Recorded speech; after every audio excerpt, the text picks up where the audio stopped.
Shalom, selamat pagi. Apa kabar hari ini? Semoga saja keadaan kalian baik-baik saja. Nah, hari ini kita kembali belajar tentang biologi, yaitu masih dalam KD yang sama, tapi dengan IPK atau tujuan yang berbeda, yaitu menjelaskan struktur dan fungsi bagian-bagian sel. Kita langsung ke materinya.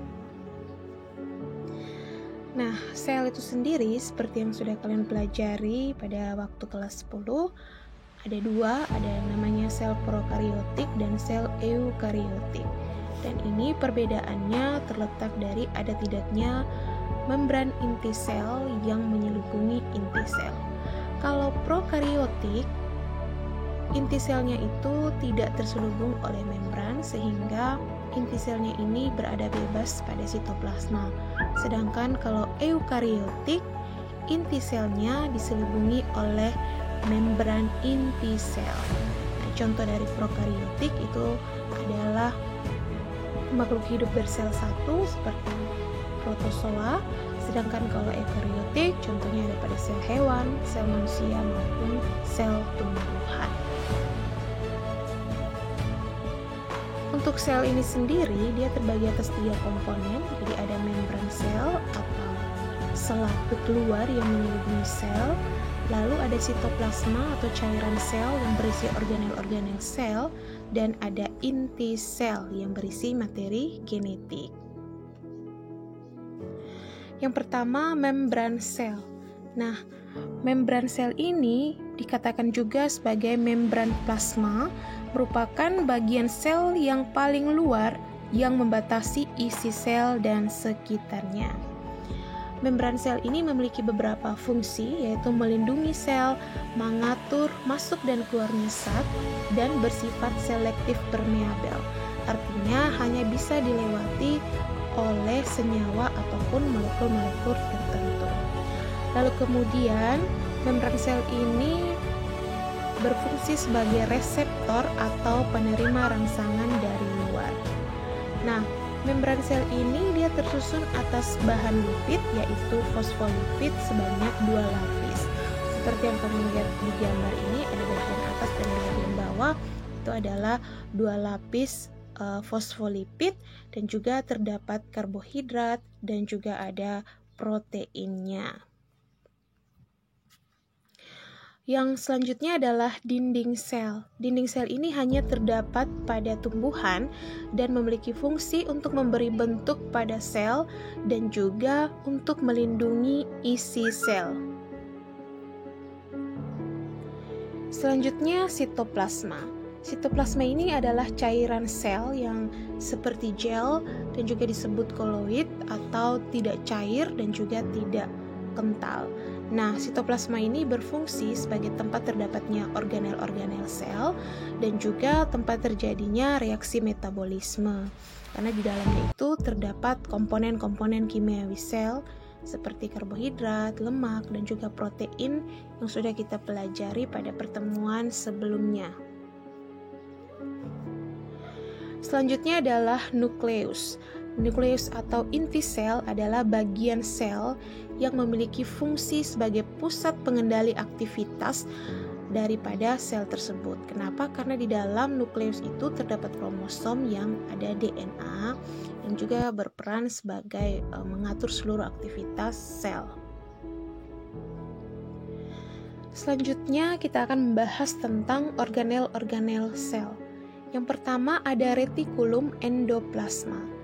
Retikulum endoplasma pada sel organel ini terbagi atas 2, ada retikulum endoplasma kasar dan ada retikulum endoplasma halus.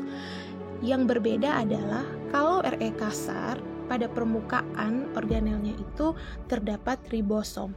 Seperti yang kalian lihat pada gambar RE kasar ini ada ribosom, yaitu titik-titik yang berwarna merah ini. Sedangkan kalau RE halus itu tidak memiliki ribosom pada permukaan organelnya.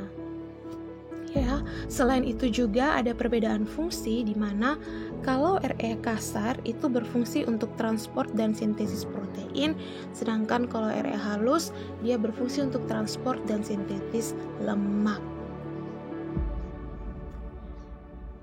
Organel berikutnya yaitu badan Golgi. Nah, badan Golgi ini adalah sekumpulan kantong atau vesikula yang pipih yang dikelilingi oleh membran.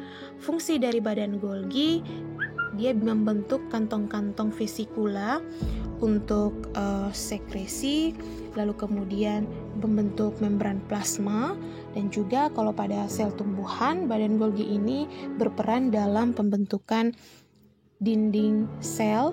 Lalu kemudian yang terakhir, badan Golgi berperan untuk membentuk akrosom pada spermatozoa.